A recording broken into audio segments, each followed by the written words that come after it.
Kita akan mencoba sapa lagi. Vida, selamat pagi. Ya, selamat pagi Mario. Selamat pagi Vida. Vida, sekitar 32 ambulans sudah tiba di sana. Apakah memang benar dan kapan korban dibawa ke Depok?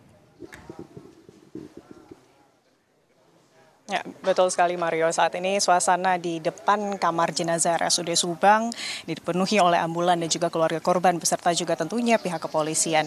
Dan informasi terakhir yang kami dapatkan dari 11 korban meninggal dunia yang tadi malam dilarikan ke RSUD Subang, saat ini masih ada 10 korban meninggal dunia yang menunggu untuk kemudian diserahkan ke pihak keluarga, dan 1 orang korban meninggal dunia yang ini merupakan adalah warga lokal begitu ya, pengendara motor dari Subang, ini sudah diambil oleh keluarganya pada pagi hari ini. Dan untuk lebih lengkapnya Mario dan juga saudara, kami sudah bersama dengan Kapolres Subang Bapak AKBP Arik Indra Sentanu, dan kita akan menanyakan update terkini seperti apa Pak proses yang saat ini tengah dilakukan sebelum para jenazah ini diserahkan kepada pihak keluarga. Baik, terima kasih Mbak, selamat pagi. Jadi kita dari dini hari, dari tadi pagi itu, untuk 11 korban meninggal dunia, itu yang terdiri dari 9 dari pelajar, kemudian 1 dari guru,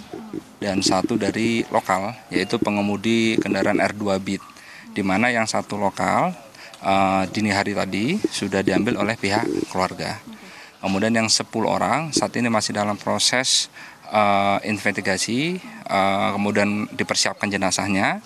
Setelah selesai, rencana untuk yang 10 orang akan langsung diserahkan ke pihak keluarga di Depok. Kita sudah koordinasi dengan pihak pemerintahan Depok terkait dengan pemberangkatan jenazah dan pengawalan dan sebagainya. Kemudian kalau untuk luka berat dan luka ringan, alhamdulillah kalau dari kondisi sementara info yang kami dapat pun kemungkinan besar tidak ada peningkatan korban daripada meninggal dunia. Dan yang luka ringan pun sudah berduyun-duyun, beberapa diambil oleh pihak keluarga. Demikian Mbak. Kalau dari jenazah sendiri Pak, apa yang masih saat ini ditunggu oleh pihak keluarga untuk kemudian dibawa ke Depok begitu ya Pak ya? Tinggal 1 orang Mbak, lagi dimandikan jenazahnya, kemudian nanti dikafanin, udah kita persiapkan. Kalau yang lainnya sudah selesai, tinggal menunggu salah satu korban yang sedang dipersiapkan.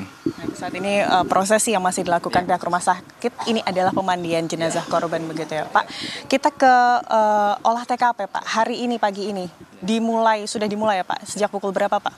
Jadi dari pagi hari pukul 6 ya, itu sudah dilakukan olah TKP yang terdiri dari Korlantas Polri, kemudian oleh Ditlantas Polda Jabar dan penyidik Polres Subang.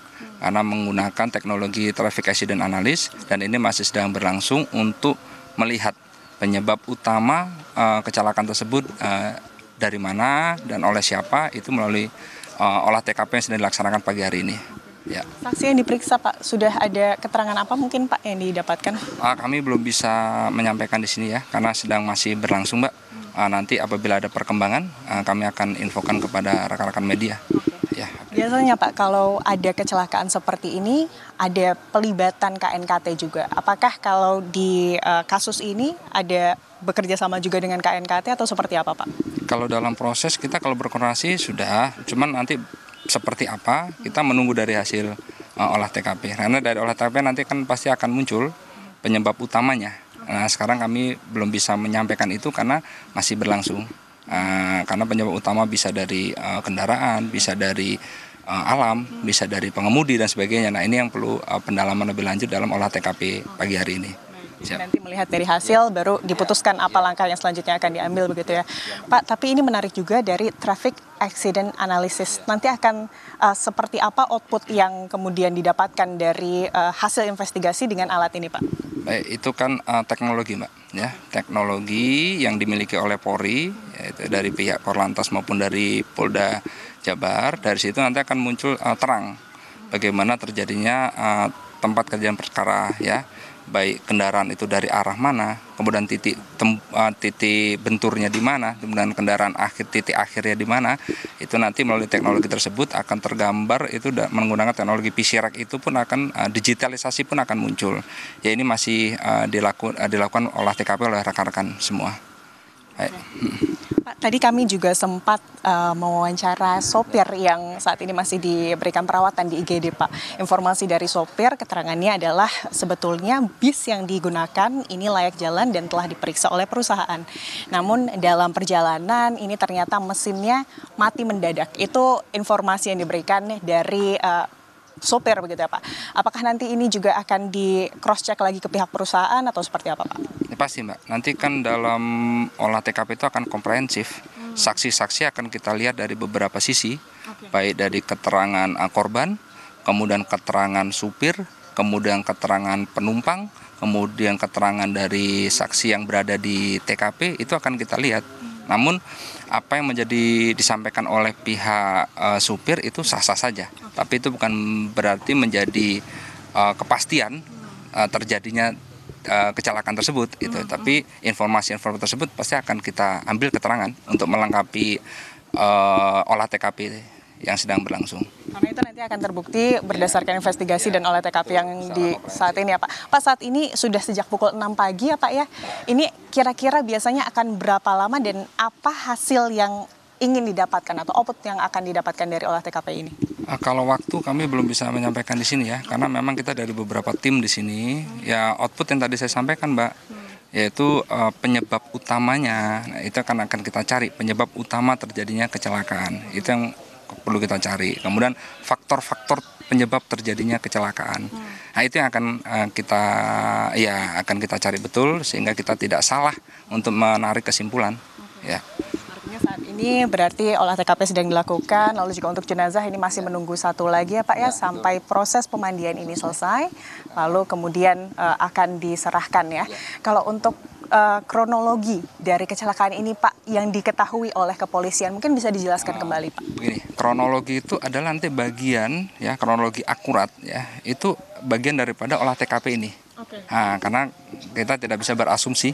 Sementara tidak. Belum bisa ya, karena itu kan keterangan dari saksi ya kan, kemudian keterangan yang kita lihat sementara. Tapi seperti apa realnya atau akuratnya ya olah TKP yang pagi hari ini sedang dilaksanakan. Nah, ya. Kalau untuk waktu olah TKP itu juga tidak bisa ya Pak? Bisa pastikan sampai berapa lama kan itu. Ya. Mengikuti bagaimana fakta di lapangan. Mungkin ada imbauan Pak, apa sih namanya untuk pengendara karena informasinya jalan di sini ditutup ya Pak? Kalau untuk jalan dari tadi malam itu setelah evakuasi kendaraan itu sudah berlangsung normal. Jadi baik dari arah Kota Subang yang mengarah ke Lembang dan sebaliknya semua sudah berlangsung normal, Mbak. Ya, kalaupun ada tertahan itu karena proses TKP, tapi tidak ada yang menghambat jalur utama itu dari tadi tengah malam. Setelah evakuasi bis itu semua berjalan dengan normal dan tidak ada kemacetan. Artinya yang 1 kilometer ini sudah setelah selesai evakuasi sudah lancar begitu ya Pak. Mungkin di Ciater ini juga banyak kecelakaan Pak, sering terjadi kecelakaan. Ada himbauan untuk para pengendara yang melewati jalur ini? Ya, yang pertama adalah harus memastikan kesehatan pengemudi. Kemudian layak pakai daripada kendaraan. Dan memang harus lebih berhati-hati mengikuti aturan dan himbauan. Memang dari kontur jalan di Ciater yang diketahui bersama adalah naik turun, ketinggian, kemudian banyak jalan berliku. Namun upaya-upaya sampai saat ini sudah kita lakukan. Namun perlunya kewaspadaan lebih terhadap pengendara. Karena memang situasi jalannya tidak lurus ya, sehingga butuh konsentrasi yang lebih dan cukup. Ya. Kondisi kendaraan dan juga pengendara artinya harus prima ya Pak ya untuk kemudian berkendara di jalur Ciater ini. Terima kasih banyak Pak Arik atas informasinya. Semoga nanti segalanya proses investigasi olah TKP-nya juga lancar. Terima kasih Pak sekali lagi. Baik Mario dan juga saudara, saat ini kalau dari korban kami lihat ini sudah ada mungkin sebentar lagi ini prosesi penyerahan korban atau korban meninggal dunia atau jenazah korban meninggal dunia dari kecelakaan yang terjadi pada Sabtu sore hari ini akan segera diserahkan kepada pihak keluarga dan dibawa ke Depok untuk dimakamkan di kediaman masing-masing begitu Mario. Dan kalau untuk dari korban luka saat ini dari 33 korban luka baik itu korban luka ringan maupun korban luka berat yang dilarikan ke RSUD Subang, informasi terakhir yang kami dapatkan masih ada 4 korban, di mana 3 orang ini adalah korban luka berat dan 1 orang ini adalah korban luka ringan yang merupakan sopir dari bus yang mengalami kecelakaan di jalur Ciater. Mario, sementara kembali ke Anda. Ya, terima kasih Vida atas laporannya dan kita tunggu terus update terkait dengan kondisi di RSUD Kabupaten Subang. Terima kasih dan selamat bertugas kembali.